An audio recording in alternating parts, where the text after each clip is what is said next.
reference here? Legalize. The simulation. Okay.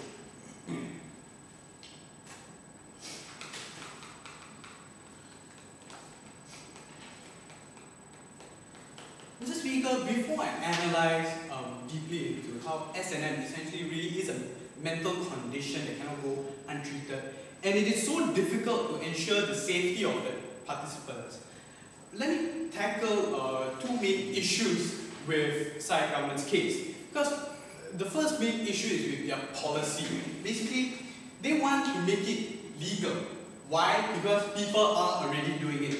Now, we don't think that just because people are participating in a particular activity which is potentially harmful does not give you any justification for the legalization of it. For example, if you take the example of drugs with marijuana, where a vast majority of drug use in America is due to marijuana, but just because there is so many Americans actually smoking marijuana, it just doesn't mean we legalize it. Just because something is difficult to enforce doesn't mean we should just allow it simply because there are very clear harms involved.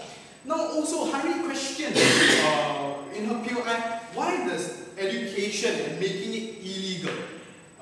It basically does not have to be mutually exclusive, because you can have something that's illegal and discourage those extreme forms of SandM. And we never did hear any real definition of what we mean by extreme forms of SandM, because we think that the very act of SandM is itself an extreme form of sex, and we don't think it should be allowed. Now the whole justification, which is the second main issue I have with their case, the whole justification of the policy is essentially that freedom of choice, that people should have that freedom of choice and should be allowed to do it. Now the bulk of the reason why we should infringe on the choice will be explained in my second speaker's speech, where we talk about how when there's a clear and present harm, which I'll be analyzing, the government should have that right, should have the ability to infringe on the freedom of its citizens.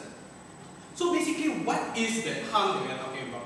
Now, the main harm is essentially we think that SandM in itself is a mental condition. We think people who have this masochistic tendency essentially have a psychiatric condition and they need help. Why do I say that? Because if you look at the very nature of pain in itself and its role in the human body, it's essentially used to warn the human body of danger, and it's of course to prevent further damage from being inflicted in the body. That's why any rational person jerks away his arm when he touches something hot in order to prevent himself from being hurt. Not only is it just a reflex action, but it's built into the human body, but it's also just any rational person just does not want to get hurt simply. They don't want any pain inflicted on themselves. Now when we think that when a person associates pain to pleasure and ignores this basic human instinct, essentially there is something inherently wrong with this person, and we think it is a mental condition and that people should have help. And we think this government should actually not be encouraging such deviant behavior and illogical activity, but instead help them, provide an alternative, provide psychiatric help to reconcile this twisted perception that these people have. But before I go on to the difficulty in enforcing this legislation, yes, ma'am? People used to see gays as a mental condition and they see it as something that is wrong and weird as well. But we see that even now they have really legalized gays in some states. Now, you see, that does not provide any justification for harming yourself, because we think that harming yourself, essentially, it is a more severe form and it is really a mental condition.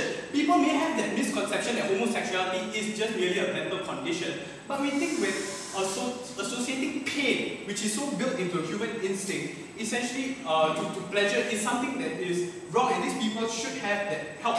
And the government should not be encouraging these people. Now on to the second point of how basically we cannot ensure the safety within the bedroom, because firstly we must recognize that SandM in itself is a dangerous activity, because the main purpose of SandM is inflicting pain.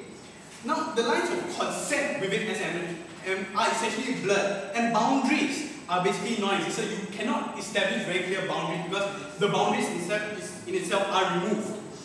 Now, especially in SandM, where there are things such as, for example, simulated rape and simulated choking, where basically you don't have that clear consent, because it is part of the play, it is part of SandM to have that illusion of no consent, we think it's difficult to enforce these boundaries between the people who are participating. Not only is it difficult for the people to enforce these boundaries, how much so is it going to be more difficult to have the government enforce these boundaries? We don't think that the government can be in the bedroom of every person, ensuring that they won't be participating in more extreme forms of sex as they define it. And we think that even if a few cases, or for example death, which arises from these cases of SandM, even if these few cases happen, we should not allow additional avenues for it to happen and basically endanger the lives of our citizens, which we must protect, as Vivek will be talking about later. And that is why basically sadomasochistic sex essentially is a mental condition, and because it is so difficult to prevent the harms inflicted on its citizens, that is why we should not allow it.